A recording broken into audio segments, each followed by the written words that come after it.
Formadelia, Nambalinge, Samalolia, Drasibe, Samjua, Sabjido. Trước tiên gửi lời chào tới tất cả quý vị.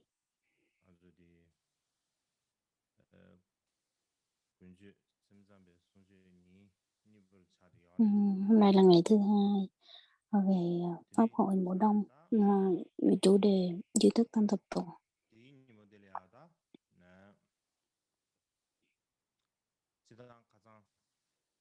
Hôm nay giống như là ngày hôm qua đã có trình bày một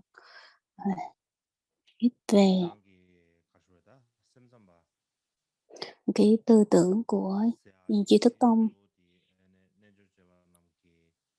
và cái chính là những vị hành giả du già là những người mà gọi là theo cái tư tưởng của duy thức tông, hoặc là những người đang trì giữ, là nắm giữ cái tư tưởng của duy thức tông. Và nói tới duy thức tông thì, hoặc là duy thức tông, duy thức tông là duy thức hoặc là duy tâm, thì tiếng Phạn gọi là Vidyapati, hoặc là Vijnana, hoặc là Vijnana.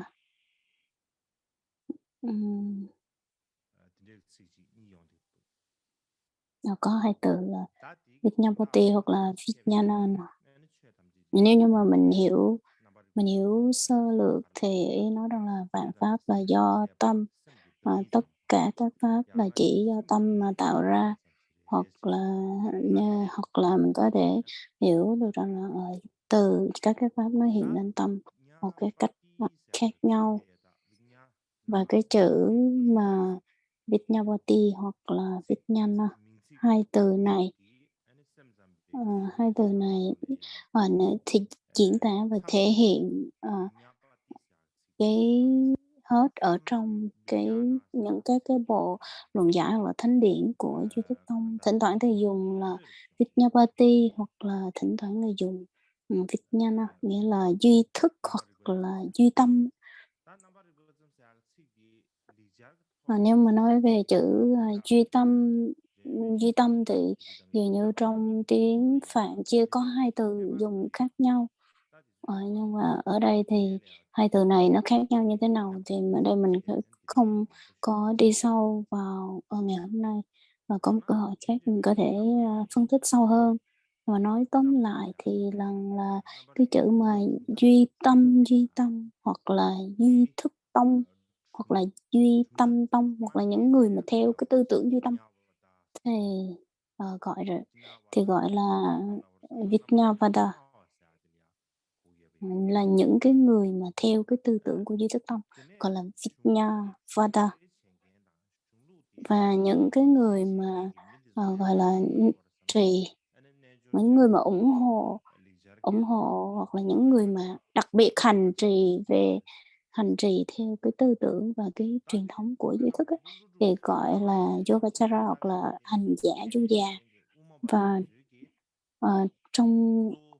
Trung Quán thì những cái bộ luận của ngài Long Thọ, đa số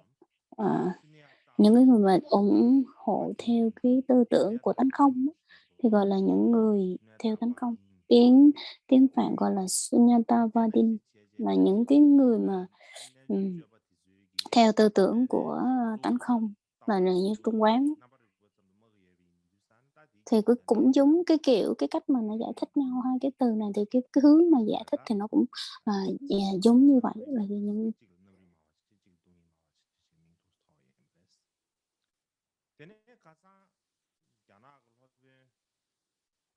hôm trước thì có nhắc tới tới tên của ngài Nghĩa Tịnh, một như là làm du ký, trong cái bộ du ký của ngài Nghĩa Tịnh có nói tới những cái từ là giống như là một là Trung Quán Tông, và hai đó chính là du già. Hành giả Du Già là Du Già Tông, thì tiếng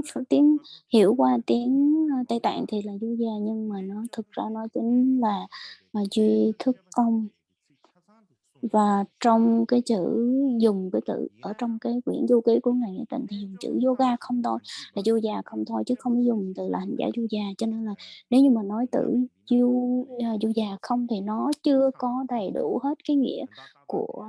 cái từ của tông phái mà Duy Thức Tông muốn thể hiện. Bởi vì sao? Bởi vì rằng là chữ yoga có nghĩa rằng là Du Già, rồi Achara có nghĩa rằng là thực hành, hoặc là những cái người mà có cách cư xử giống như vậy, hoặc là những người đang thực hành. Cho nên là hai từ này nó kết hợp lại với nhau thì mới trở thành là yoga achara, hoặc là từ là hành giả Du Già. Nếu như mà nếu mà nói tới chữ yoga không thì yoga không hoặc là Du Già không thì nó chưa có thể hiện hết đầy đủ cái ý nghĩa của cái tư tưởng của Duy Thức Tông. Giống như hôm trước chúng ta đã có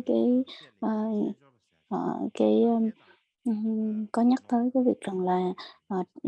trong Pháp hội Mười Hạ đó thì có nhắc tới rằng cái trường phái của 6 trường phái triết học, có một trường phái họ đi theo là yoga Du Già không, nhưng mà nếu như mà mình không cẩn thận thì mình sẽ bị lộn vào với 6 trường phái của ngoài đạo. Cho nên nói tóm lại thì rằng là dường như những người mà hành giả Du Già của Phật giáo thì đều gọi rằng là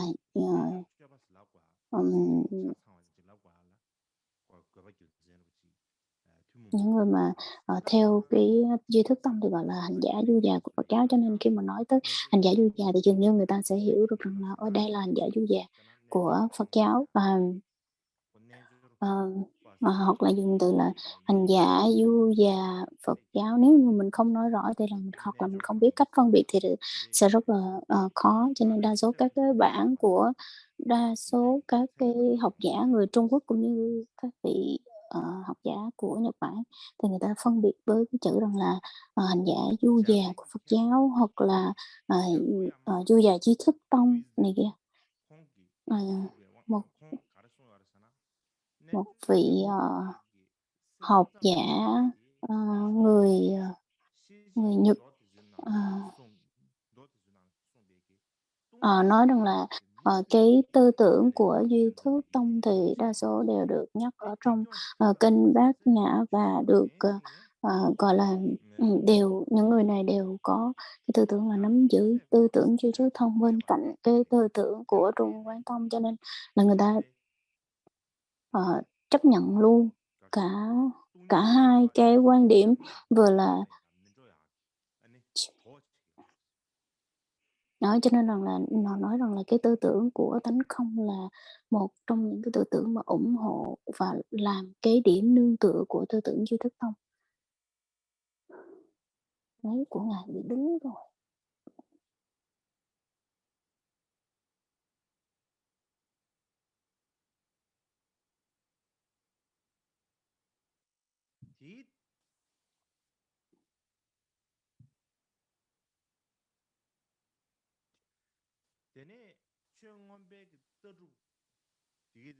Và trong cái quan điểm của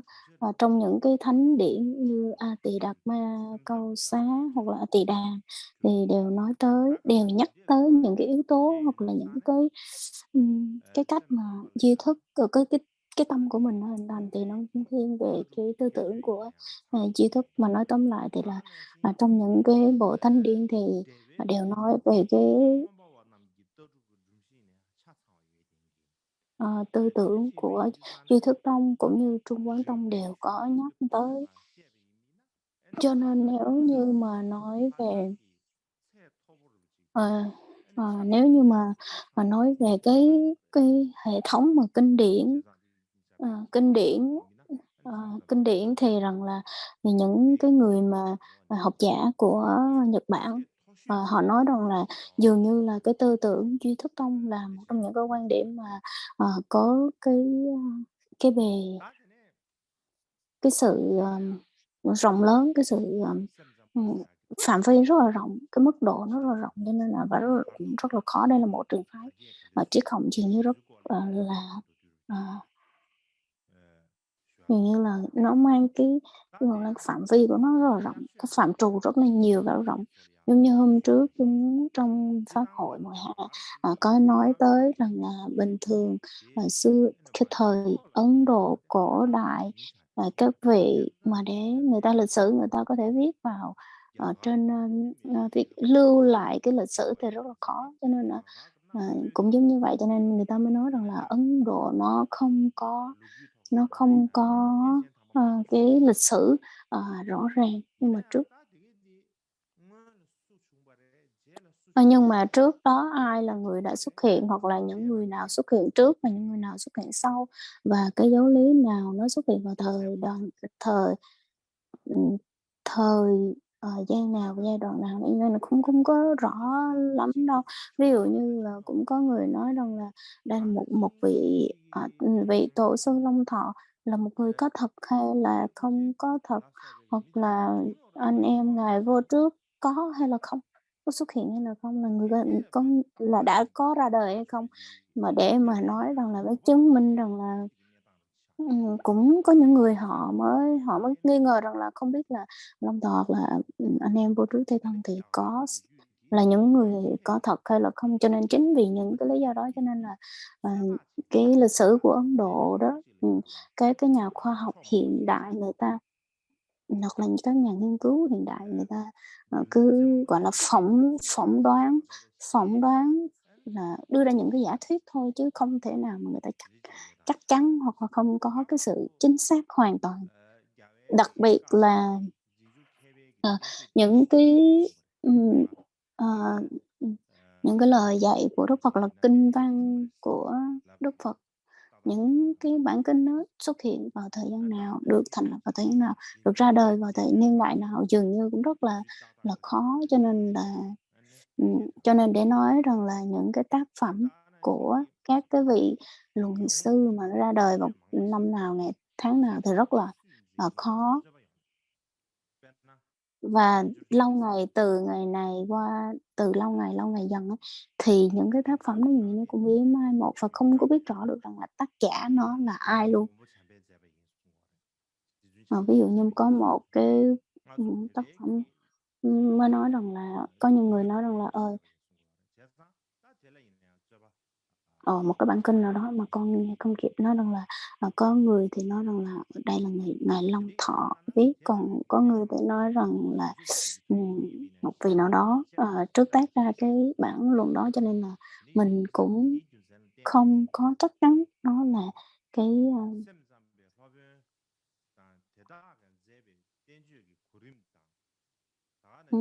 và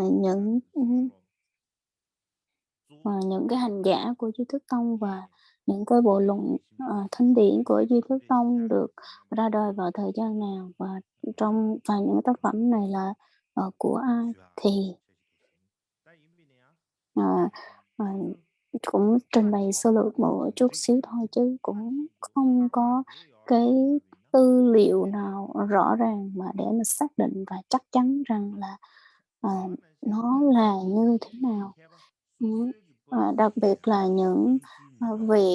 những cái vị mà học giả thời hiện đại này, người ta cũng nghiên cứu và, đưa ra cái quan điểm cá nhân riêng của mình thôi chứ không có,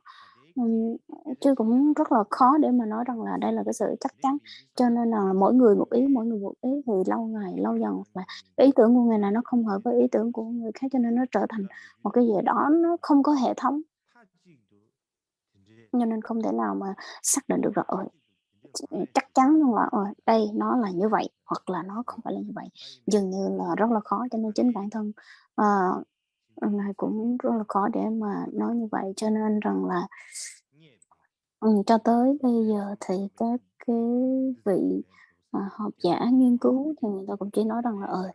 có thể, khoảng chừng nó như thế, ờ, hình như nó là như thế thôi, chứ không thể nào nói rằng là 100% là chắc chắn hết. Cho nên là các vị bắt buộc phải biết đó là biết cái gì,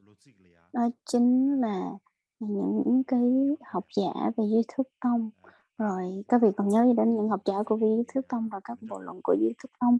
hoặc là những cái niên đại của Duy Thức Tông, và sau đó có những người nào theo cái tư tưởng Duy Thức Tông và, à, hiểu gì về tư tưởng của Duy Thức Tông để mà nói mà quyết định và chắc chắn được rồi nghe rất là khó. Cho nên là chính bản thân Ngài cũng sẽ cố gắng sắp xếp lại và cố gắng là làm cho các vị giải thích làm sao cho các vị dễ hiểu thôi. Nhưng mà để mà nói làm sao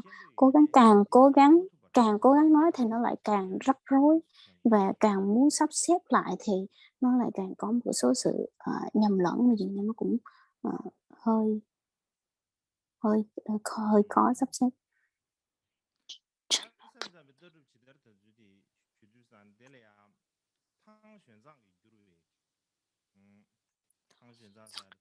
Và nói về cái, tri thức tông được truyền bá như thế nào thì ở trong cái, bản dịch của Pháp Sư Hiền Trang.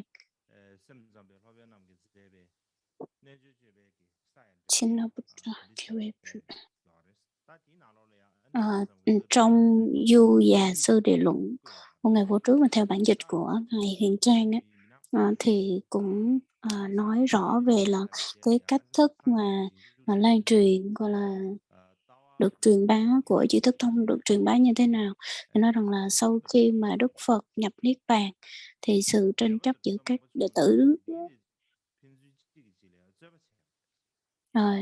đệ tử của Đức Phật và cái, Phật giáo mới chia ra làm hai phần, giống như là, một là những người chấp thật là chấp chấp rằng là, tất cả các, vật chất đều là tồn tại một cách, độc lập. Cho nên là Ngài, Long Thọ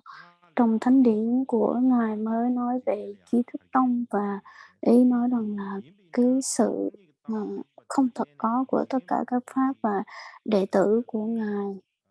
là Ngài Thánh Thiên. Trong một trong câu kệ của Ngài Thánh Thiên cũng nói, và giải thích về cái tư tưởng của, tánh không, và bác bỏ tất cả các pháp đều là, không thật có, cho nên là, ờ,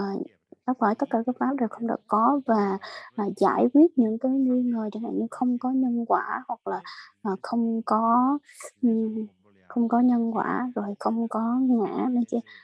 Những cái tư tưởng lệch lạc và sai lạc đều, đều bác bỏ, và cuối cùng thì, ờ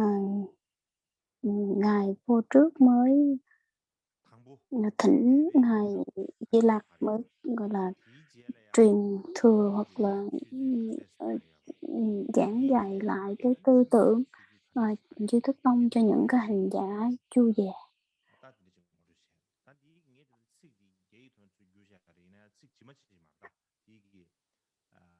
Đây là những cái lời mà, Ngài dịch lại từ tiếng Hoa, cho nên là chỉ dịch sơ thôi chứ cũng không có dịch sâu vào. Và chính bản thân con cũng nghe không kịp. Và nếu như mà nói tóm lại thì là một trường phái thì là chấp nhận tất cả các pháp đều là có nghĩa rằng là, nhất thiết hữu bộ đó. Và nhất thiết hữu bộ là một trong những, tông phái thuộc Tỳ Xà Bộ. Và, họ hiểu như thế nào? Có nghĩa rằng là, tất cả, à, tất cả các pháp đều đều thật có, tại vì họ là những người mà chấp nhận là đều là nhất thiết, hữu bộ, cho nên nhìn vào cái tên của cái trường phái của họ thì mình thấy rằng là đưa ra cái tư tưởng của họ luôn. Và họ chấp nhận rằng là tất cả các pháp đều thực có, và chia ra tất cả các pháp thành 75 loại, và có sự giải thích tất cả các pháp này nó có cái sự tồn tại và cái bản chất, riêng của nó ý nó là nó tồn tại một cách độc lập. Và, Cho nên là nếu như mà so với cái tư tưởng của Trung Quán Tông thì cái tư tưởng đối với tư tưởng của Nhất Thiết Hữu Bộ thì là nó trái ngược hoàn toàn, bởi vì rằng là Trung Quán Tông thì là nói về tánh không, tất cả các pháp đều là không thật có, còn Nhất Thiết Hữu Bộ thì lại nói rằng tất cả các pháp đều là thật có. Ừm, cho nên rằng là nó dường như nó, bị trái ngược với nhau hết. Và Trung Quán Tông thì theo những cái thánh điển,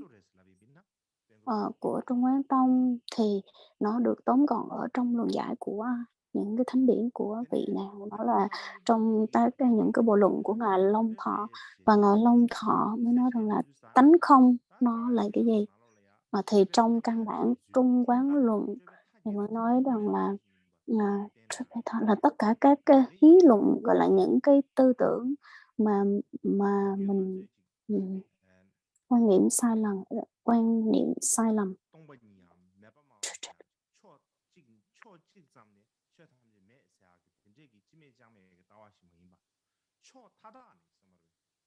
Và cái tư tưởng của Trung Quán Tông thì nói rằng là tất cả các cái phương diện nào, dù ở phương diện nào thì tất cả các pháp đều không thật có, là đều không tồn tại một cách độc lập, mà nó phải nương tựa với nhau mới có thể thành lập. Cho nên là dù cho một cái hướng nào đi chăng nữa thì, thì tất cả các cái pháp nó đều không thật có, cho nên rằng là, đây là cái tư tưởng của Trung Quán Tông. Và và Ngài mới giới thiệu rằng là đây là một trong những cái tư tưởng Trung Quán, nó là, ừm, ừm, tất cả các cái hướng, tất cả các cái biên nào đi chăng nữa thì nó cũng không có tồn tại, nó không có thật có, chứ không phải là dù chỉ một cái hướng nào đó là nó không có đâu, bắt tất cả các hướng luôn. Cho nên là, à, cái cái bản chất của tất cả các pháp đó thì, ừm, ừm, có thể nói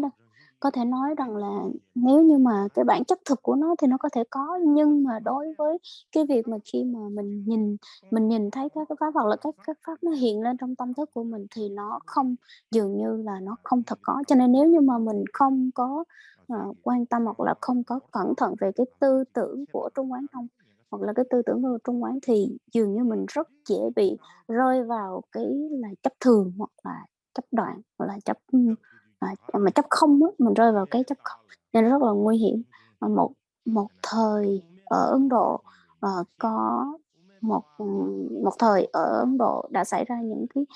cái sự hiểu lầm, cái hiểu sai về Di Thức Tông, về Trung Quán Tông. Đó là, không có bất kỳ một cái gì hết, ngay cả nhân quả cũng không có luôn. Cho nên đây là những cái tư tưởng sai lầm, những cái tư tưởng mà hiểu lầm về cái tư tưởng của Trung Quán á. Dường như là rất là nhiều. Mà vì sao người ta lại bị cái hiểu lầm như vậy? Tại vì người ta không hiểu sâu về tư tưởng của Trung Quán, cũng như không hiểu sâu về tánh không. Cho nên chính vì để giải quyết những cái nghi ngờ, cũng giống như những cái người mà hiểu sai về cái tư tưởng Trung Quán, thì chính vì vậy mà Duy Thức Tông, ra đời để mà làm gì? Để mà ngăn chặn những cái người mà rơi vào cái, tình trạng là chấp không. Cho nên chính vì vậy mà tư tưởng của tri thức được, ra đời.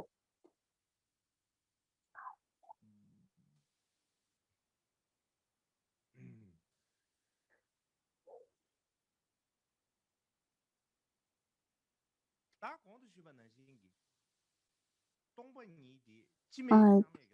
ừm, trước đó cũng đã trình bày trước đó, tức là tánh không có nghĩa là, ừm, ờ, ờ, tánh không thì để ngăn chặn những cái tình trạng mà người ta hiểu rằng tánh không có nghĩa là không có bất kỳ một gì hết, không có cái gì hết. Thì là cái lý do để cho duy thức, ờ, tông lại ra đời. Ờ, ngoài cái lý do đó thì còn cái lý do khác nào nữa hay không? Mà không phải là còn nhiều cái lý do nữa.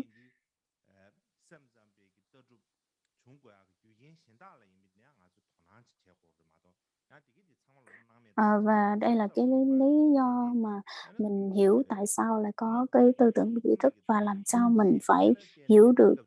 phải biết cái duy thức, tông nó là cái gì, chứ không phải là một cái sự việc rất là bình thường xảy ra đâu, mà chính vì để giải quyết những cái nghi ngờ hoặc là những cái sự hiểu lầm, cái sự chấp sai lầm, chấp không của những người mà hiểu sai về, Trung Quán Tông.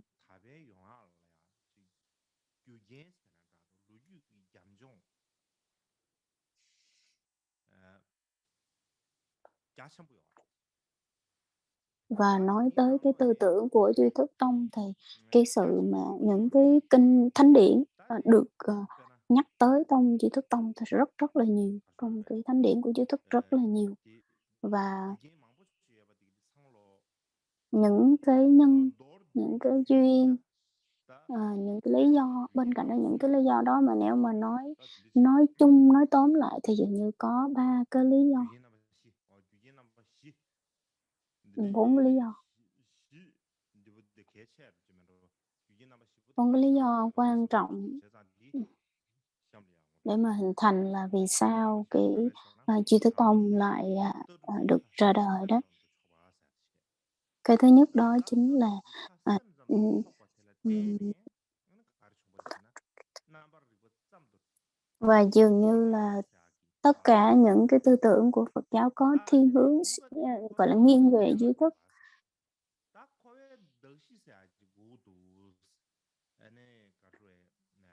Cái thứ hai đó chính là, cách mình làm như thế nào để mà diễn tả lại, để mà thành lập được như thế nào là có luân hồi. Bởi vì trong Phật giáo là làm sao để mà, gọi là, để mà thành lập thành lập luân hồi thì làm sao mới hiểu được rằng là có luân hồi, thì phải có một cái cơ sở nào đó để mà mới có thể thành lập được là thế nào là có luân hồi.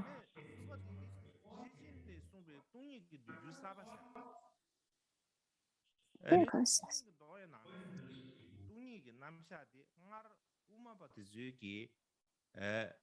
Rugbe namra mang be ko ne dru yare ti yimbe ne ya samsam be ge yang khurang de she sabas gebche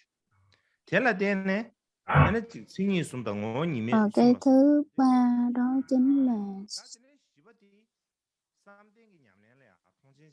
là những cái bản kinh được, những kinh Bát Nhã mà được, gọi là, ảnh hưởng và đồng ý như thế nào về cái, tư tưởng của tấn công. Cái thứ tư, lý do thứ tư đó chính là là nghĩa là, cái sự mà, những hành giả du già, những người mà tu thiền, người ta, lại xem trọng, những cái xem trọng cái việc rằng là cái tâm thức của mình nó vận hành như thế nào. Cho nên là qua 4 cái lý do đó thì, ừm, qua 4 cái lý do đó thì nói rằng là lý do tại sao, duy thức tông lại ra đời và xuất hiện. Cái đầu tiên đó chính là, ờ, ừm, cái tư tưởng,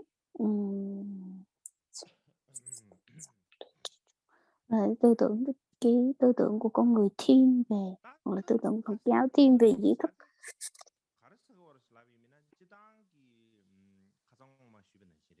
Giống như là hôm trước, mình đã trình bày là những cái người mà duy tâm hoặc là những người theo thiên hướng về tâm, là những người mà, ờ, ừm, nó là, chỉ có tâm thức, họ là chính thôi. Thì sau khi duy thức tông hoặc là hành giả, các cái tư tưởng của hành giả du già để xuất hiện thì, dường như không phải là họ xuất hiện thì mới cái tư tưởng này đã có rồi mới có đâu, không phải như vậy. Bình thường thì dường như tất cả các cái tông phái hoặc là tất cả các cái tôn giáo đều, đều, gọi là, nói tới cái tâm, là nói tâm thức là quan trọng, chỉ có tâm mới có thể tạo tạo được các pháp này kia. Đó là tâm, thiên về cái hướng tâm nhiều hơn, nên nó là không có theo vật chất bên ngoài. Và đặc biệt là Phật giáo thì nó cũng cũng giống như vậy. Và những cái lời dạy của Đức Phật, những kinh điển của Đức Phật nói về phát triển một cái cách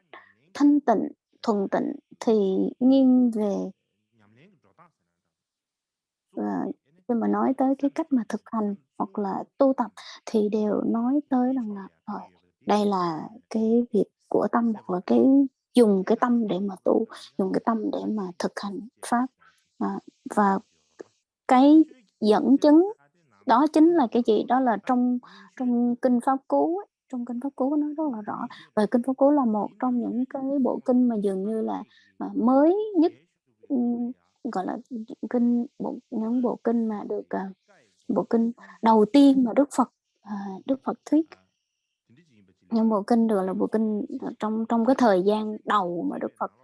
thuyết pháp ấy, thì trong Kinh Pháp Cú có nói rằng là trong những cái khổ đầu tiên là đã có nói rằng là ý dẫn đầu các pháp, ý làm chủ ý tạo. Nếu với ý thanh tịnh nói lên hay hành động an lạc bước theo sau, như bóng không rời hình, ý dẫn đầu các pháp, ý làm chủ ý tạo. Nếu với ý nhiễm ô nói lên hay hành động khổ não bước theo sau, như xe chân vật kéo. Ý nói trong cái khổ này nói rằng là cái hành động của mình nó trở thành tốt hay xấu thì đều nương vào cái tâm của mình, cái động lực từ tâm của mình mà thể hiện hết. Cho nên cái mấu chốt ở đây đó chính là cái động cơ phát khởi từ trong tâm của mình. Cho nên là nếu như mà cái nhân từ trong tâm của mà tốt thì dĩ nhiên cái quả nó gây ra cái hành động nó cũng sẽ tốt. Ngoài ra thì cũng có như là 7 đời chư Phật, tiếng Tạng gọi là Sochung.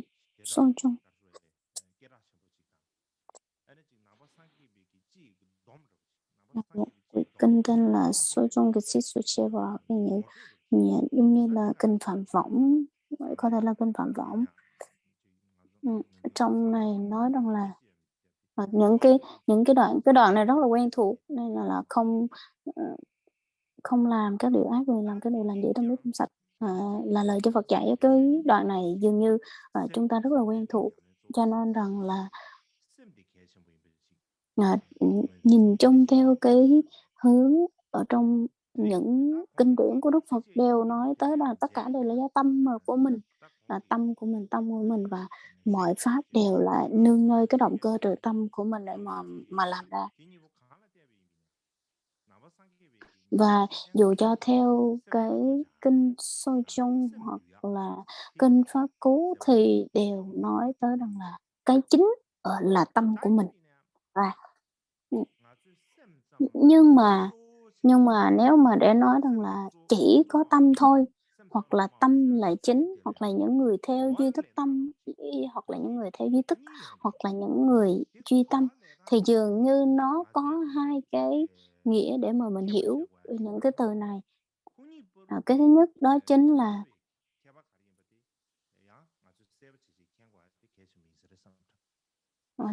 mình phải hiểu rõ được cái ý nghĩa của những cái từ này. Nó có hai ý nghĩa, nếu mà mình hiểu rõ được thì rất là tốt, và nó cũng rất là quan trọng.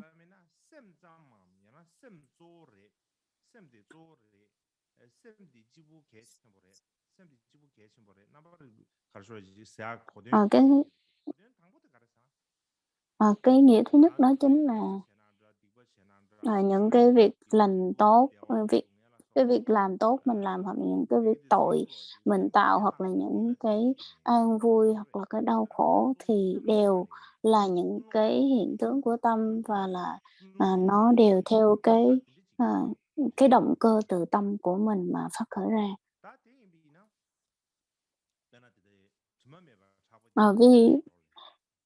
Ví dụ như là trong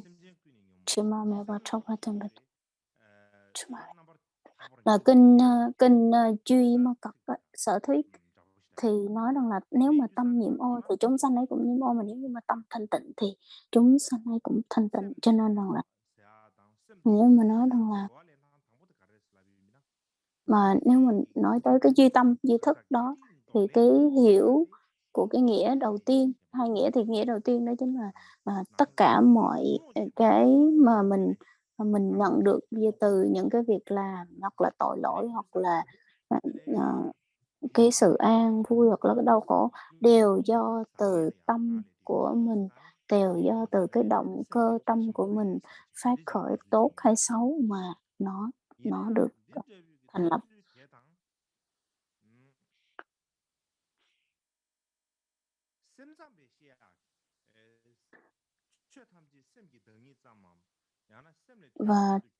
Và cái ý khác đó, chính là tất cả các pháp đều là duy chỉ tâm tạo ra, thì nó lại khác với cái ý nghĩa mà nãy giờ mình giải thích. Như trong kinh Sô Chung, hoặc là kinh tri thức, kinh Sô Chung, hoặc là kinh Pháp Cú, thì dường như hồi nãy như mình đang nói tới cái tư tưởng đầu tiên, cái ý nghĩa đầu tiên của cái từ duy thức hoặc là duy tâm. Ý nói rằng là tất cả đều từ cái động cơ phát khởi từ tâm của mình mà ra. Cho nên là nãy giờ mình trình bày thì là dường như nó mang cái ý nghĩa thứ nhất ở trong hai cái ý nghĩa. Hoặc cái mặt khác thì nói rằng là tất cả các pháp đều là tâm là chính, cho nên là cho nên người ta nói rằng là những người này theo cái hướng duy tâm, cái hướng là nếu mà nói như vậy thì dùng cho tư tưởng của những người này thì dùng cho duy tâm thì là cũng rất là thích hợp. Và cái chữ mà duy tâm á, tất cả đều là tâm là chính, mang cái tâm là chính á, thì từ cái nghĩa của từ này nó được hiểu ra một cách rộng hơn, có nghĩa là tất cả các pháp, tất cả các pháp mà nó được thành lập như thế nào là đều từ tâm của mình mà tạo ra. Cái phạm vi và cái nghĩa nó càng ngày càng rộng ra. Cho nên là chính vì vậy mà cái ý nghĩa thứ hai, trong ý nghĩa thứ hai đó chính là cái ý nghĩa thứ hai đó chính là vạn pháp là do tâm tạo. Thì cái tư tưởng của Duy Thức Tông ấy, nó nhấn mạnh về cái tất cả các pháp đều là do tâm mà tạo ra, nó lại nghiêng về cái tư tưởng này hơn.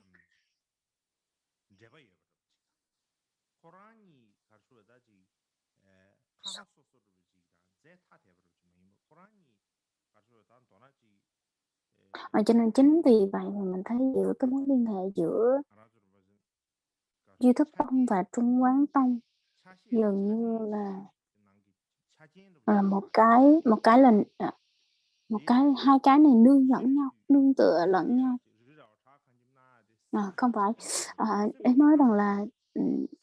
các cái pháp bên ngoài và cái tâm ở bên trong của mình á, dường như hai cái nó hỗ trợ cho nhau, cho nên một cái nương trên một cái mà sanh.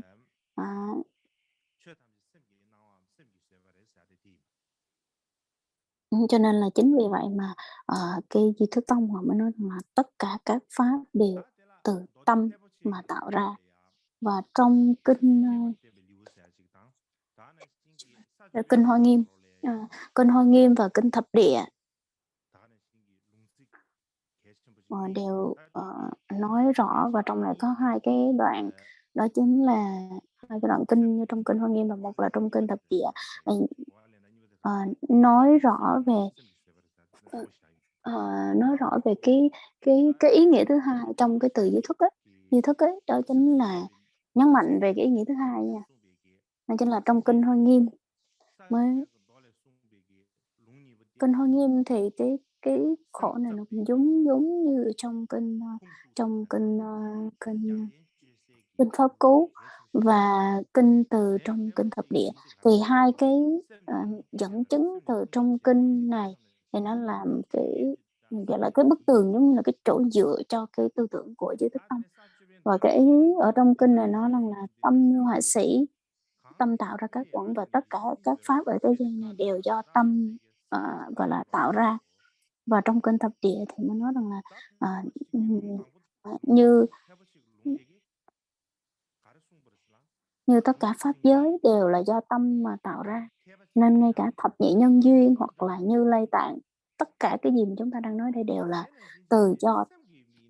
chỉ cho tâm của mình mà tạo ra thôi. Cho nên từ cái kinh Hoa Nghiêm và kinh Thập Địa, còn Hoa Nghiêm thì nói rằng là tất cả mọi thứ, cái tâm của mình được ví như một vị họa sĩ, họa sĩ có thể vẽ được tất cả. Một vị họa sĩ mà tài giỏi, họ có thể vẽ được cái gì cũng vẽ được, thì cái tâm của mình cũng giống vậy, nó vẽ ra được cả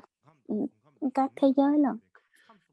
Còn trong kinh Thập Địa thì nói rằng là ba cõi đó là dục giới, sắc giới, vô sắc giới đều là do tâm mà tạo ra, và ngay cả thập nhị nhân duyên hoặc là Như Lai Tạng đều từ tâm mà tạo ra hết. Cho nên rằng là tất cả mọi thứ, tất cả các pháp đều từ tâm mà tạo ra, tâm của mình nó vẽ ra thôi. Cho nên chính vì vậy mà nói, chính vì vậy mà cái tư tưởng của duy thức tông là chỉ duy tâm, duy từ cái tâm của mình tạo ra, chỉ là tâm của mình tạo ra, chỉ là cái ý thức của mình tạo ra thôi. Thì nó được phát triển rất là rộng rãi, và các cái vị này họ lại lấy cái tư tưởng, lấy những cái đoạn kinh và những cái khổ kinh của những cái bản kinh vừa nãy mình đã nói, để mà đưa ra được làm chứng cứ ở đây là tất cả mọi pháp đều là từ tâm của mình mà tạo ra. Cho nên nó ảnh hưởng rất là nhiều trong những cái bản kinh như kinh Thập Địa và kinh Hoa Nghiêm, như nãy giờ mình đã nói là đây là một trong những cái mà làm gọi là ảnh hưởng rất lớn tới cái tư tưởng của duy thức tông.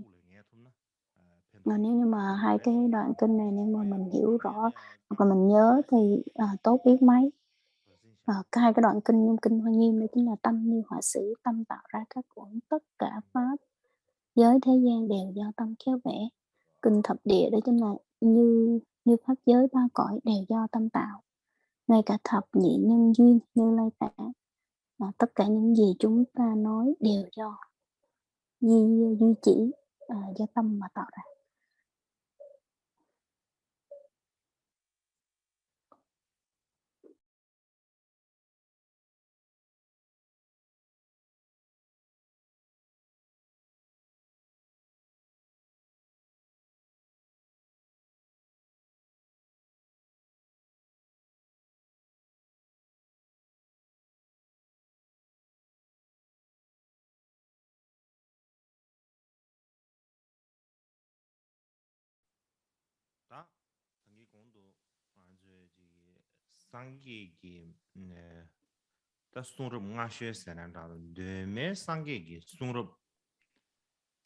Trước đó thì cũng đã nhắc tới là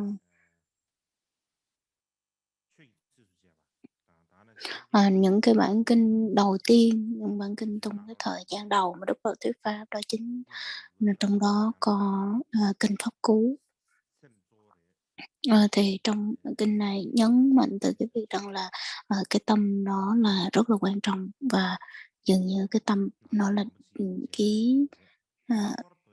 nó điều phối chính tất cả các hành động của mình. Trong kinh Hoa Nghiêm hoặc là kinh Thập Địa, tất cả các pháp, nói tất cả các pháp đều là do tâm tạo ra. Dường như trong những cái bản kinh này nói rất là rõ về cái điều đó, mình có thể chắc chắn được. Và cái tư tưởng của Trung Quán, tư tưởng của Trung Quán thì mặc dù ở trong kinh Bát Nhã đều nói rất là rõ, nhưng mà bên cạnh đó cũng nói nhiều tới cái tư tưởng duy tâm và duy thức. Và đặc biệt là trong cái lúc mà nói tới tất cả các pháp đều không thật có, thì Ngài Long Thọ ở trong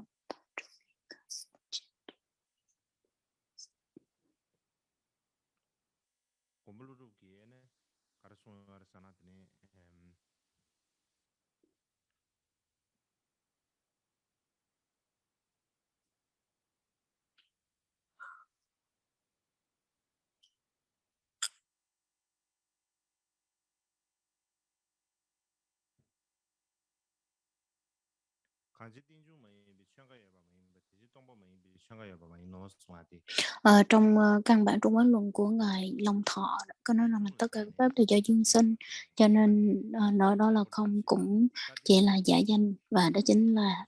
trung đạo. Cho nên đây là một trong những cái quan điểm đặc biệt từ Ngài Long Thọ. Và nhưng mà ở trong kinh Bát Nhã cũng nói về tánh không, nói về cái cách mà các cái pháp nó không như thế nào, nói rất là rõ ở trong kinh Bát Nhã và nói rất là đơn giản. Và dường như nó trở thành một cái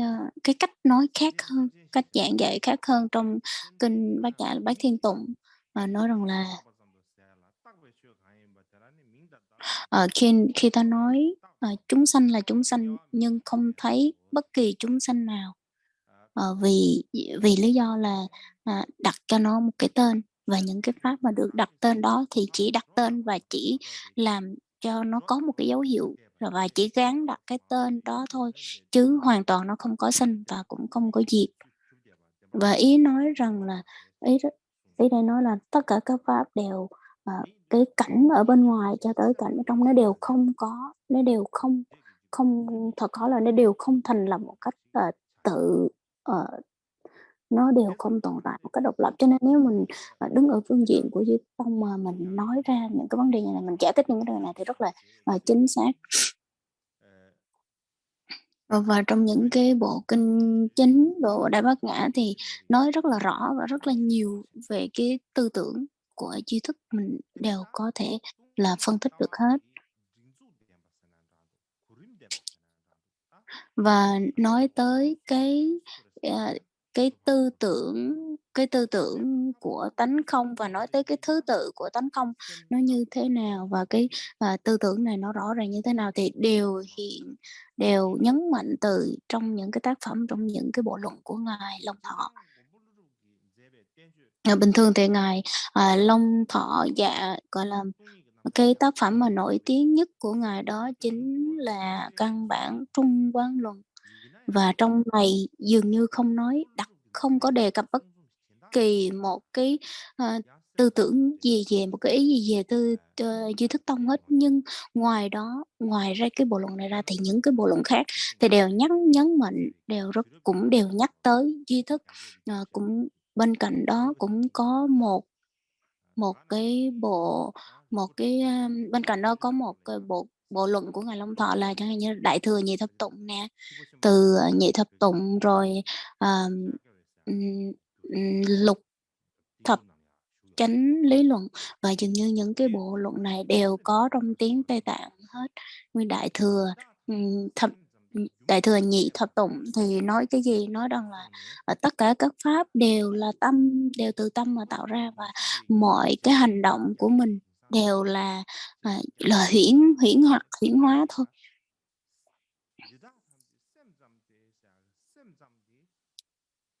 Và tất cả các pháp, tất cả đều là tâm. Tâm ở đây là Sita Mantra, tất nhiên là mình hiểu là chỉ là duy tâm, là chỉ tâm tạo ra thôi. Là trong cái bản dịch này nói rất là rõ, và trong Lục Thập Chánh Lý Luận thì nói rằng là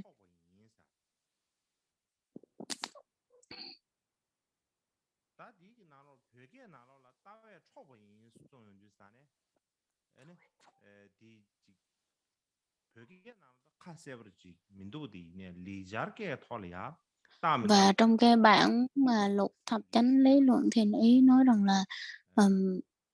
tất cả mọi pháp đều là theo cái hướng của duy tâm. Thì trong tiếng Tây Tạng thì dường như không có nói rõ, nhưng mà trong tiếng Phạn thì nói rất là rõ về cái từ này là duy tâm, hoặc là duy thức, hoặc là cái cách mà các cái pháp nó xuất hiện như thế nào.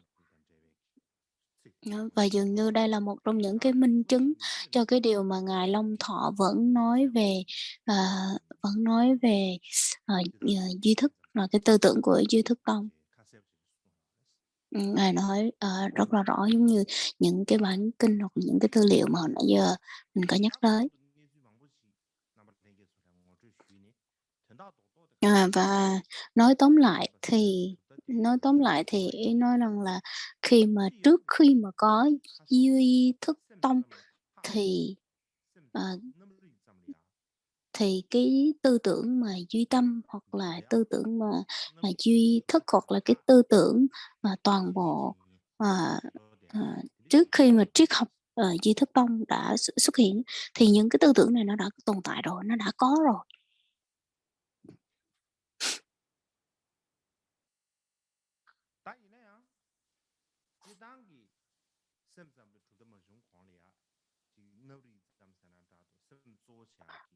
Bình thường khi mà duy thức tông triết học duy thức tông chưa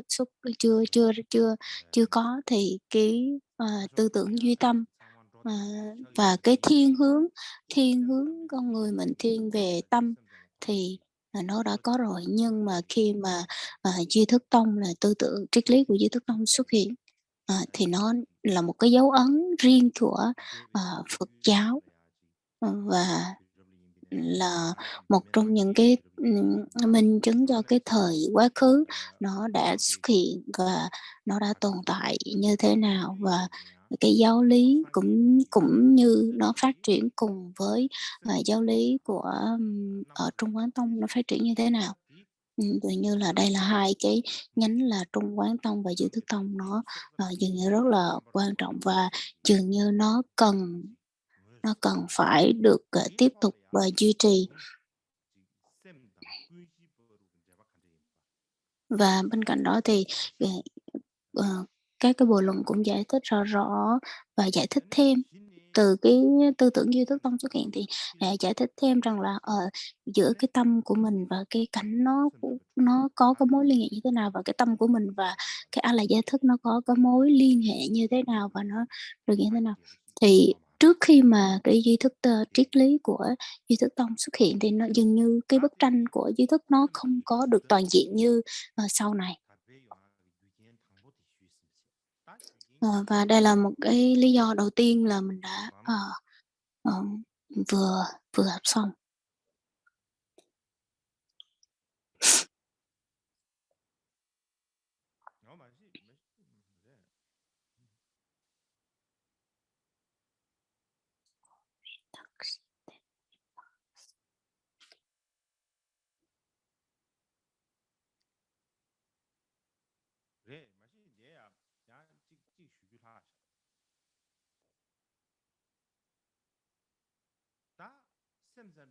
Vì, thiếu mất một ý đó chính là khi mà nói tới tâm tâm cái, duy thức tông á, nói tới cái tâm quan trọng, cái tầm quan trọng của cái tâm trong cái tư tưởng của duy thức tông, thì ngoài ra còn có đặc biệt là ờ, cái sự mà chấp nhận rằng là ai là giá thức ấy, nó quan trọng như thế nào. Đây là một cái điểm, cái cốt lõi ở trong duy thức tông và nói tới cái tầm quan trọng của ai là giá thức. Và A-la giải thức nó là cái gì? Là một cái tâm rất là vi tế chứ không phải là cái tâm thô thiển, mà dường như nó, khi mà mình, gọi là, khi mình đã diệt hết tất cả những cái gì thô thiển thì cái tâm vi tế của mình, cái tâm vi tế đó là cái tâm A-la giải thức nó vẫn còn hoạt động ở trong đó. Và dường như, ờ, A-la giải thức nó là,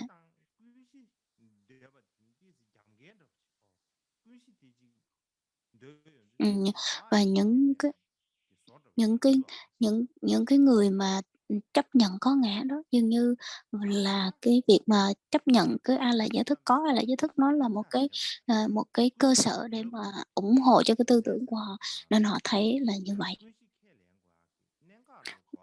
Và cái việc rằng là chấp nhận cái tư tưởng của A là giá thức đó là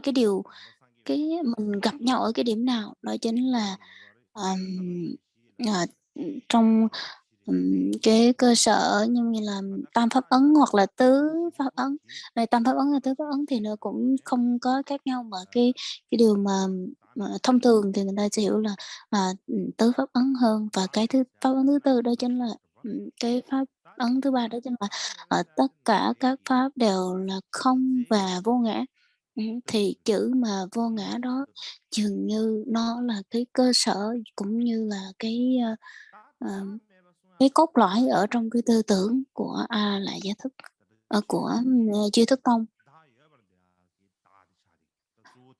Và cái ngã mà không có ngã đó, không có ngã thì cái chữ ngã đó là ý mình muốn nhắc tới cái ngã mà cái hàng ngoại đạo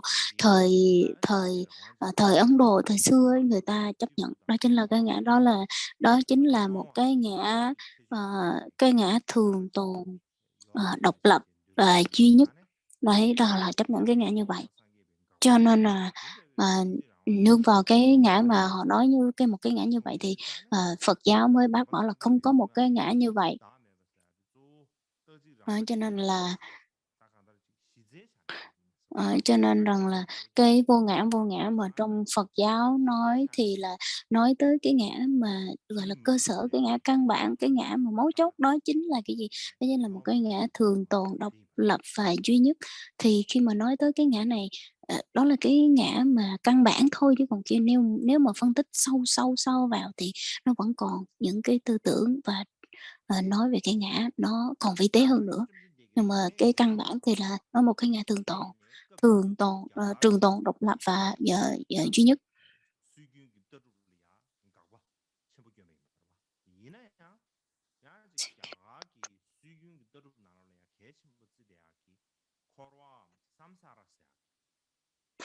Và trong cái tư tưởng của những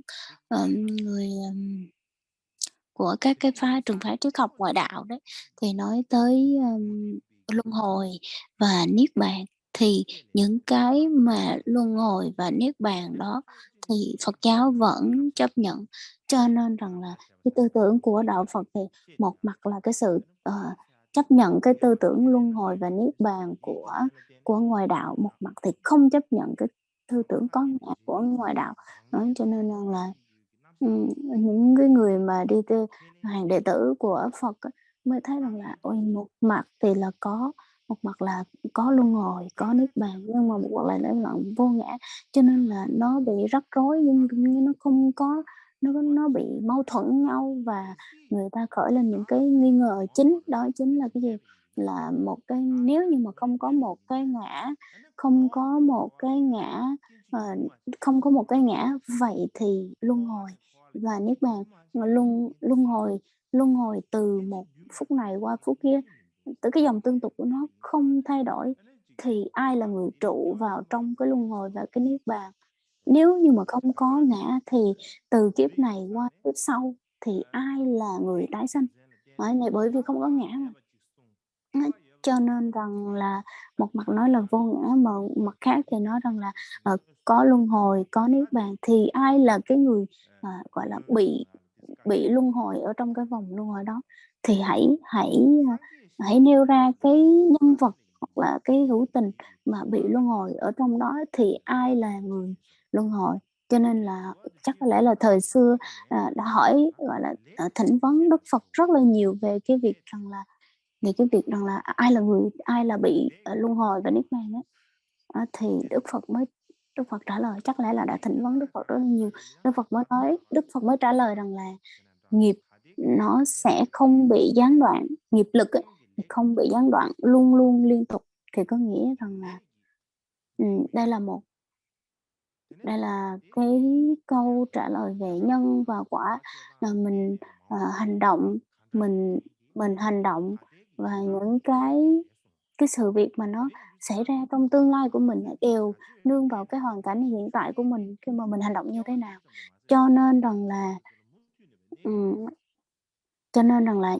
vì cái nghiệp mà mình đã tạo cho bây giờ, cho nên rằng là kiếp này cho tới kiếp sau nữa, nên mình bị nương vào cái nghiệp,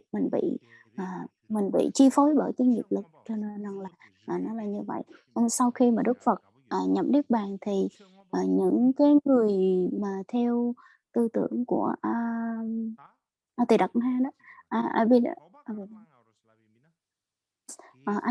A Tỳ Đàm hoặc là A Tỳ Đạt Ma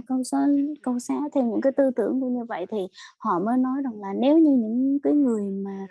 nếu mà tất cả đều là do nghiệp lực, vậy thì cái mà nếu như vậy thì nếu cái nghiệp lực như vậy thì phải cần một cái gì đó để chứa đựng, để mà cái nghiệp lực nó trụ vào. Vậy thì không có cái ngã thì cái nghiệp nó trụ vào ở đâu?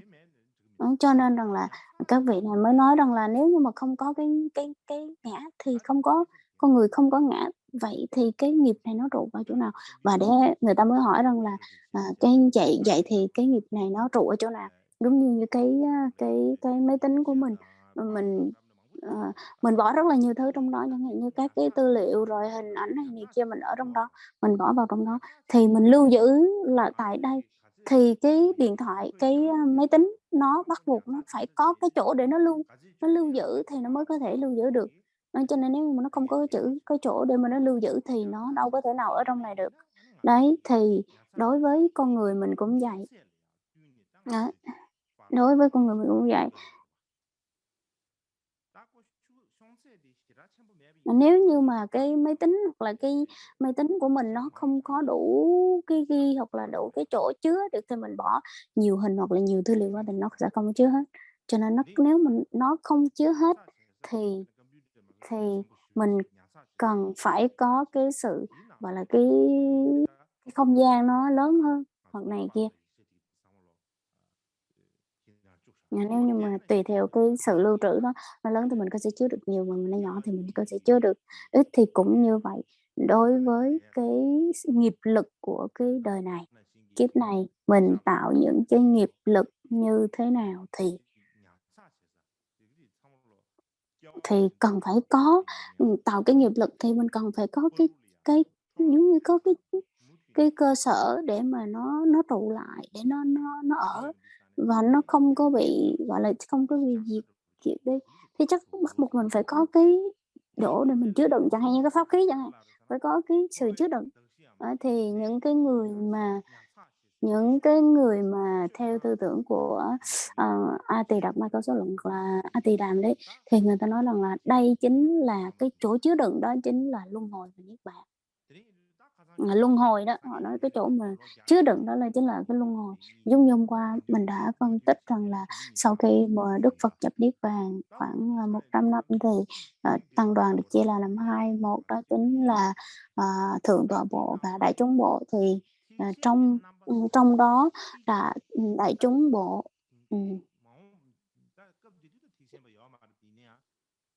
hồi đó thì không có dùng cái từ là đại thừa, nhưng mà bây giờ nhìn lại thì mình đặt tên cho đại chúng bộ là đại thừa.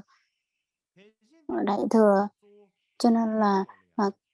cái tư tưởng mà nói vào đây thì cái tư tưởng của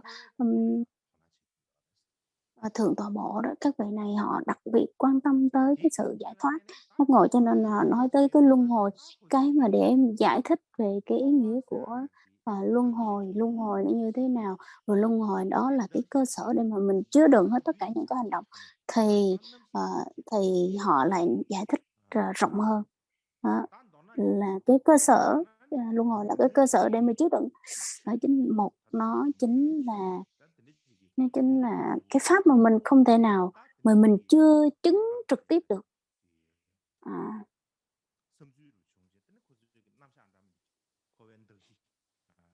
Cho nên là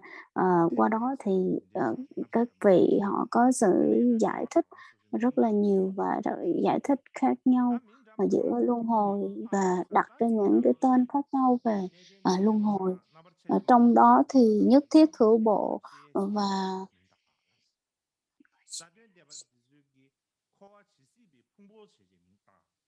và những cái người mà thời xưa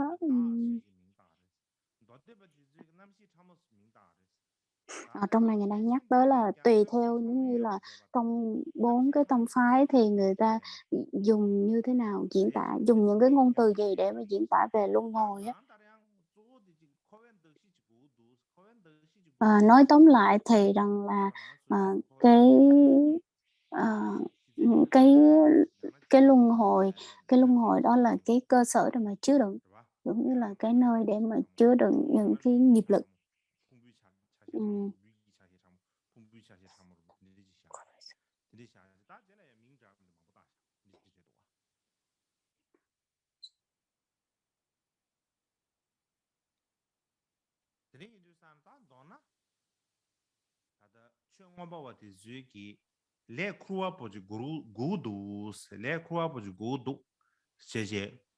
Nói tóm lại thì là những người mà theo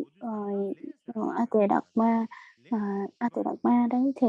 người ta nói rằng là cái nghiệp lực nó chứa đựng ở trong cái luân hồi, cho nên là nghiệp lực ấy không bao giờ dứt, không bao giờ hết. Và cái nghiệp ừm, và cái nghiệp đó nếu như mà nếu như mà mình nói theo cái ngôn từ hiện đại thì mình dùng là, energy, có nghĩa là năng lực á, cái năng lực, cái cơ sở, cái nguồn năng lượng của mình á, thì mình có thể diễn tả như vậy. Ví dụ như là bây giờ mình nói rằng là cái ánh sáng á, cái ánh sáng á, mình có thể dùng từ là, cái năng lượng hoặc là hông phải ánh sáng mà mình dịch ra được năng lượng, cái energy đó, cái năng lượng đó. Nếu mà nói cái năng lượng đó mình không thể nào nói rằng nó là cái vật chất bên ngoài. Nếu mà nói rằng là nó là cái vật chất bên ngoài thôi thì cũng không được, bởi vì sao? Bởi vì rằng là nếu như những cái vật chất bên ngoài đó, được tạo bởi vì những cái vật chất bên ngoài lúc nào nó cũng nó cũng nó cũng chuyển động hết, cho nên nếu như mà cái năng lượng đó nó không phải là nếu như mà cái năng lượng đó nó có cái năng lượng cho nên nó có thể ảnh hưởng tới những cái vật chất ở bên ngoài, cho nên chính bản thân nó không phải là một cái gì đó vật chất bên ngoài. Cho nên nếu mà nói rằng là cái nghiệp lực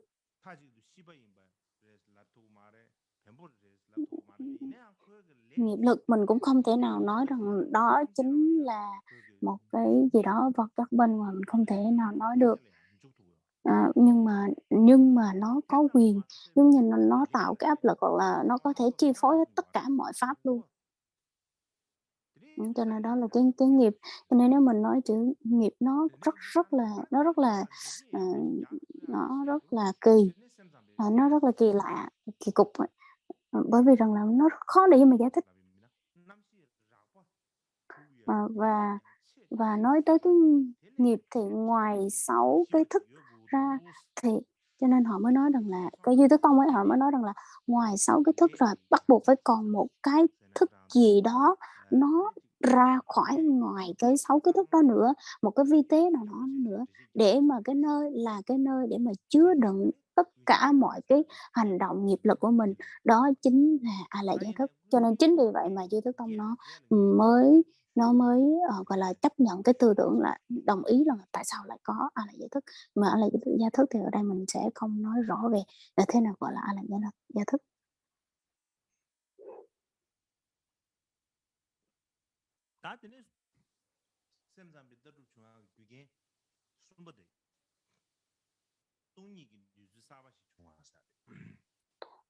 Và cái thứ ba đó chính là cái tư tưởng, cái ý thứ ba trong 4 lý do thứ ba đó chính là đó chính là một trong những cái một cái trường phái, chấp nhận về giải thích mới về tư tưởng về tánh không. Thông thường thì nói về tánh, người ta nói rằng là, với cái tư tưởng của, Duy Thức Tông và Trung Quán Tông thì đây là hai cái tư tưởng hoàn toàn trái ngược nhau và dường như nó trái ngược nhau. Nhưng đây là một trong những cái tư tưởng những cái người nói hoàn toàn sai, bởi vì hai cái trường phái này hoàn toàn không thể nào trái ngược nhau hết. Bởi vì trong kinh Bát Nhã, và trong Trung kinh Bát Nhã và nói về cái tư tưởng về Trung Quán Tông á, thì nó hỗ trợ lẫn nhau. Và chính vì người ta để bảo vệ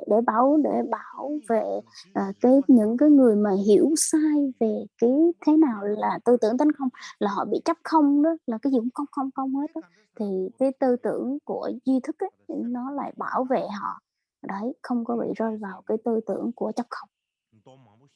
Nên nó hỗ trợ lẫn nhau. Nên trong, những cái bản kinh của Tri Thức Tông á, thì những cái bản kinh mà căn bản của họ thì có rất là nhiều, nhưng mà cái kinh mà quan trọng nhất đó chính là, Dạ Tâm Mật Kinh, tiếng Tây Tạng gọi là Tổ Tệ Cùng Trẻ.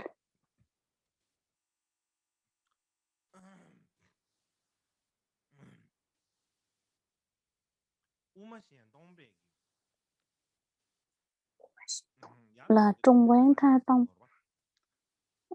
Trong cái trường phái mà từ trường phái là chấp nhận Trung Quán Tha Tông á, thì họ rất là xem trọng kinh Giải Thâm Mật. Và trong kinh Giải Thâm Mật thì nói rõ về 3 cái lần chuyển pháp luân. Và nói tới 3 cái lần chuyển pháp luân này thì nếu mà mình tìm hiểu rõ về 3 cái lần chuyển pháp luân này thì nói rõ về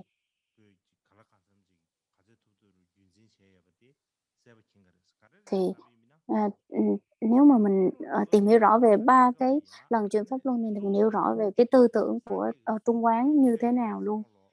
Và bởi vì ở trong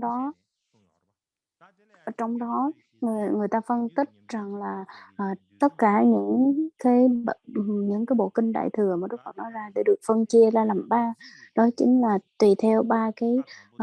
cái lần chuyển pháp luân. Có một số người nói rằng là tùy theo theo cái thời gian, thì là trước tiên thời gian trước tiên ban đầu là lần chuyển pháp luân thứ nhất, rồi cái lần chuyển pháp luân thứ hai, lần chuyển pháp luân thứ ba. Nhưng mà cũng có một số học giả mới nói rằng là không phải nương theo thời gian để mà nói tới rằng là ở đây là lần chuyển pháp luân thứ nhất, thứ ba đâu, mà vì theo cái ý nghĩa ở trong từng cái bộ kinh để mà phân tích ra rằng là 3 cái lần chuyển pháp luân. Bởi vì trong những lần chuyển pháp luân thứ hai thì có nhắc tới những bản kinh của lần chuyển pháp luân thứ ba, và những cái lần chuyển pháp luân thứ ba và thì cũng đều nhắc qua nhắc lại, cho nên mà rất là khó để mà nói rằng là nó theo cái thứ tự thời gian. Bởi vì trong lần chuyển pháp luân thứ nhất thì người ta nói rằng là đây là Đức Phật thuyết pháp dành cho đồ chúng, đó là thanh văn. Và cái lần chuyển pháp luân thứ hai thì ngài Huyền Trang á, nói rất là rõ rằng là cái lần thứ ngài Huyền Trang nói rằng là lần chuyển pháp luân thứ hai đó chính là ẩn thuyết đạo lộ, là không có là ẩn, còn cái lần chuyển pháp luân thứ ba lại là hiện, là nói rõ ra, hiện ra, là đối của Tây Tạng thì là dường như nó không có tương đồng. Nhưng mà cái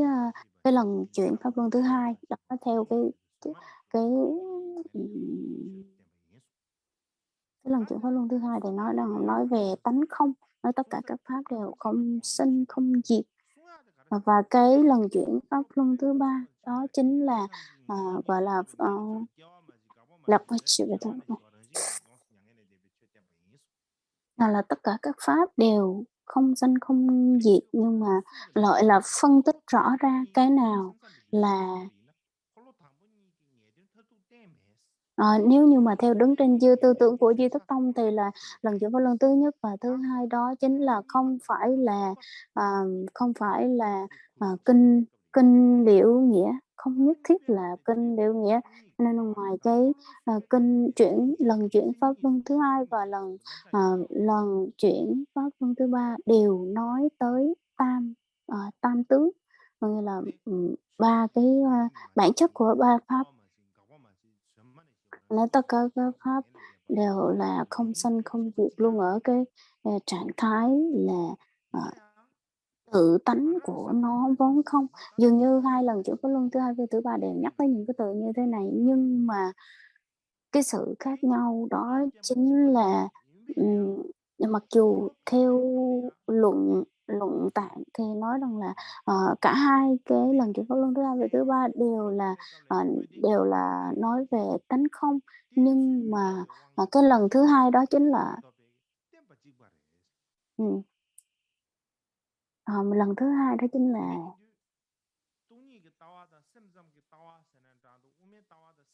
là 2 lần thứ 2 và lần thứ 3 đó chính là một lần chuyển pháp luân thì là ẩn thuyết, một lần chuyển pháp luân nữa thì là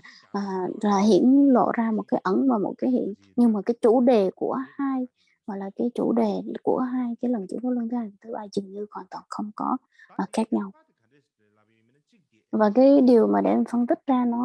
nó khác nhau đó như thế nào đó chính là một là ẩn thuyết, 2 là ẩn.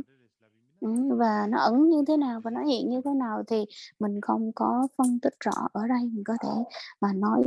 rõ về một cái chủ đề khác. Mà nói tóm lại thì là cái kinh Giải Thâm Mật là một trong những cái bộ kinh căn bản cơ sở của của Duy Thức Tông, và dường như Duy Thức Tông đây là một trong những bộ kinh sớm vào cái thời gian đầu. Và ở trong đó, giống như hồi nãy giờ mình đã trình bày vào cái lần chuyển pháp luân thứ 2, tất cả các pháp đều là không sinh không diệt, và lần chuyển pháp luân thứ 3 thì cũng nói như vậy, cũng là không sinh không diệt, nhưng mà bên cạnh đó nhấn mạnh cái tư tưởng của tánh không, và nhấn mạnh rằng là những cái người mà có thể trì giữ cái tư tưởng, tiếp tục, gọi là, tiếp nối cái tư tưởng của tánh không, cho nên nói rằng là họ vẫn chấp nhận về tư tưởng của tánh không. Họ phải chấp nhận tư tưởng tánh không. Và lúc đó thì là cái mà ẩn thuyết và một cái hiển lộ thì như thế nào? Thì cái lần thuyết pháp lần thứ 2 đây thì tất cả các pháp đều là không. Đó, và ở trong lần chuyển pháp luân thứ 2 thì không có nói rõ về tánh không, không có nói rõ, mà chỉ, là, bác bỏ tất cả các pháp đều là không thôi, chứ không có, gọi là, tr trực tiếp, trực tiếp đưa ra là nó không như thế nào. Nhưng mà cái lần chuyển pháp luân lần thứ 3 đó thì nói rõ về 3 cái tánh của các cái pháp luôn. Và đó là cái lần thứ 2 là ẩn, lần chuyển pháp luân thứ 2 là ẩn thuyết, lần chuyển pháp luân thứ 3 là hiển lộ ra, nên là nói rõ trực tiếp luôn. Thì đó là cái sơ lược, nó là như vậy. Cho nên là nói tới cái tư tưởng của Duy Thức Tông, mà nói tới 3 cái bản chất của tam pháp thì nó rất là quan trọng và rất là rõ ràng. Và nói về cái việc mà họ thiết lập cái A Lại Giá Thức, và họ đưa ra cái tư tưởng để mà thành lập và chấp nhận A Lại Giá Thức nó như thế nào. Và ba bản chất hoặc là ba bản chất hoặc là 3 bản tướng, bản tánh của các pháp ấy.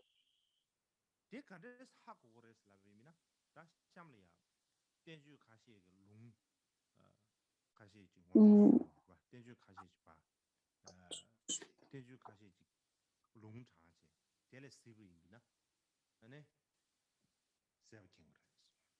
Nếu như mà đưa ra những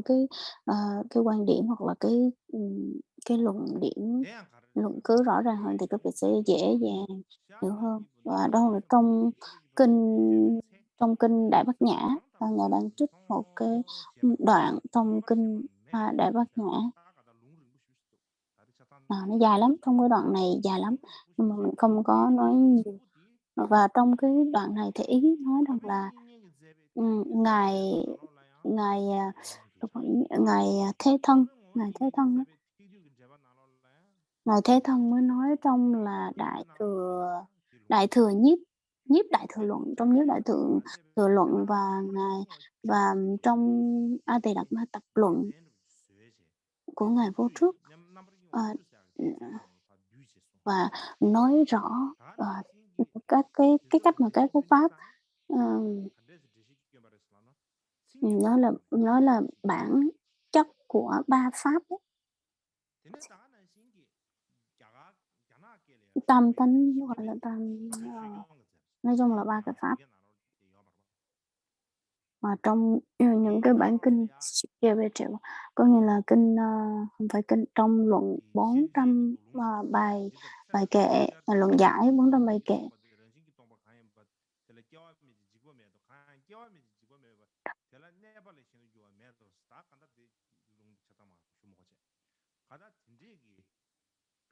Ngài đang đọc một đoạn dài về kinh, về bộ luận này, mà cũng vẫn nói rằng là trong đoạn này cũng giải thích rõ về bản chất của ba pháp. Cho nên là bản chất của ba pháp để mà nói rõ thì dường như rất là nhiều luận và nhiều bộ luận giải thích về bản chất của ba pháp.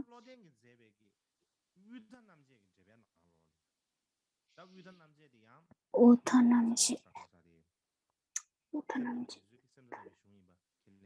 Và trong cái bộ luận tên là Uttanamji là biện trung biên luận của chắc là của Ngài Thanh Điện, hoặc là bộ luận tên là biện trung biện luận, thì cũng nói rõ về bản chất của ba pháp.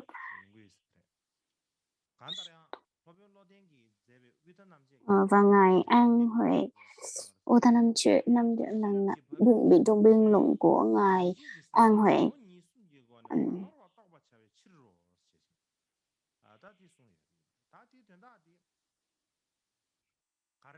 Ngài cũng đang trích về một cái đoạn ý nói rằng là trong luận này cũng nói về bản chất của ba pháp,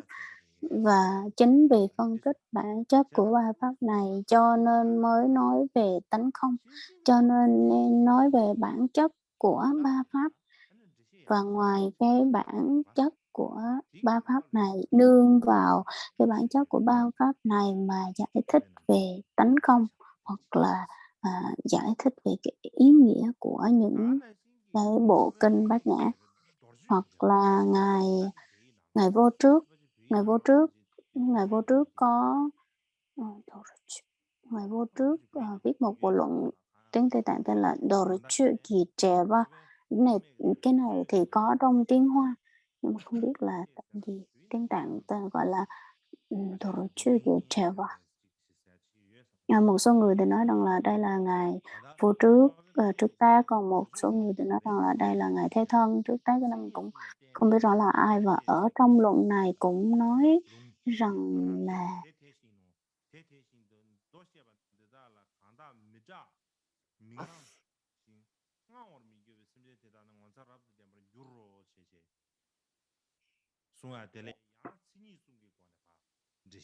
và cũng nói rõ về bản chất của ba pháp. Nói chung là cũng có rất là nhiều là nói về bản chất của ba pháp.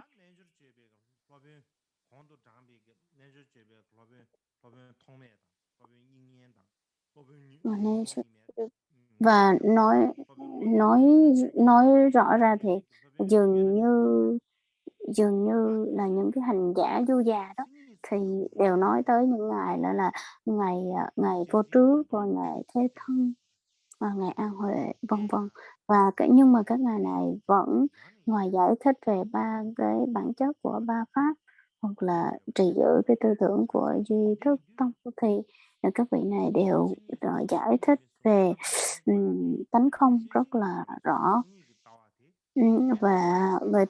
Và các vị này họ mới thành lập và chứng minh rằng là ngoài cái kinh trong kinh Bát Nhã nói rất là rõ về bản chất của ba pháp, và chứng minh rằng đây là nói rất rõ về tánh không. Và qua đó thì chúng ta cũng thấy được rằng là cái tư tưởng của Duy Thức Tông là một trong những cái tư tưởng nói về tánh không rất là đặc biệt. Và chỉ là cái cách dùng từ cái cách giải thích theo nhiều hướng khác nhau thôi, chứ cái điểm mấu chốt mà các vị này gặp nhau vẫn là cái tư tưởng của tánh không, dù trường phái nào. Cho nên cái điều này chúng ta cần phải hiểu ra như vậy. Và hôm nay dường như chúng ta sẽ dừng lại tại đây.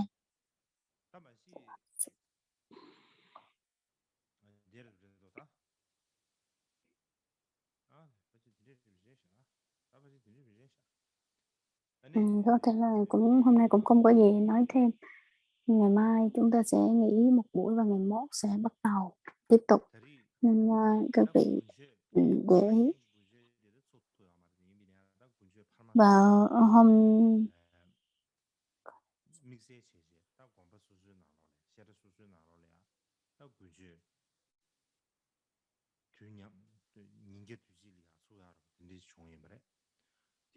và cái pháp hội mùa đông này thì dường như nó cũng là một cái pháp hội thường niên dành cho cái tu viện, và các vị rất là quan tâm tới cái pháp hội mùa đông này, và cũng có một số người hỏi thăm về cái nghi thức để mà tụng niệm vào cái pháp hội mùa đông đó. Nhưng mà hồi xưa thì cũng đã có viết rồi và cũng có đưa cho các cái tu viện rồi, nhưng mà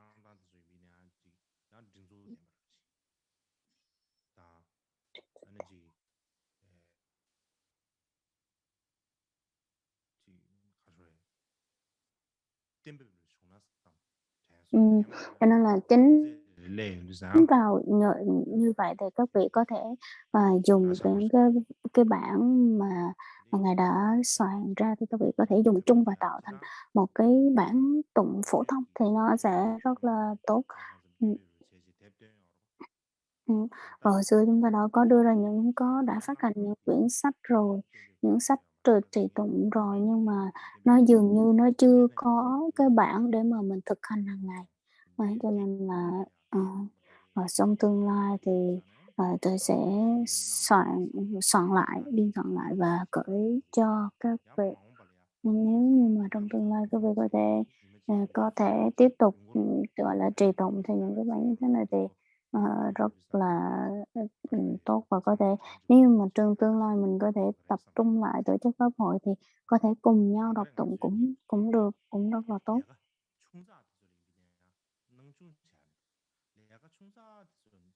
Cho nên là mặc dù những cái công việc rất là nhỏ nhặt, nhưng mà mình đừng có khinh thường. Nếu như mà mình nghĩ rằng là đây là những cái công việc rất là nhỏ nhặt cho nên mình không có quan tâm tới, thì những cái việc lớn mình sẽ không có làm việc tốt, mà nếu như việc nhỏ mình làm tốt thì việc lớn nó tự nhiên nó cũng sẽ tốt lên thôi.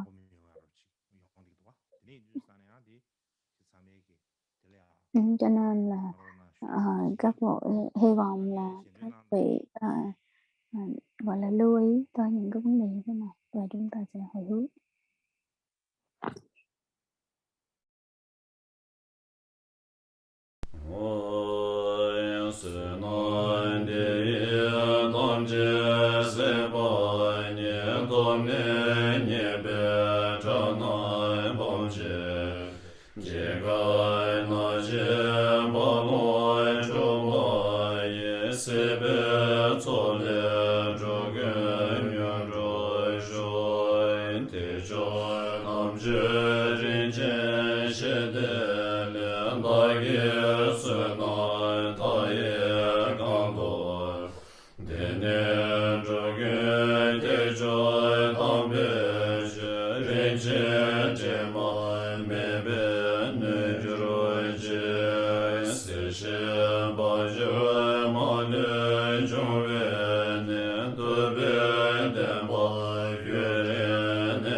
个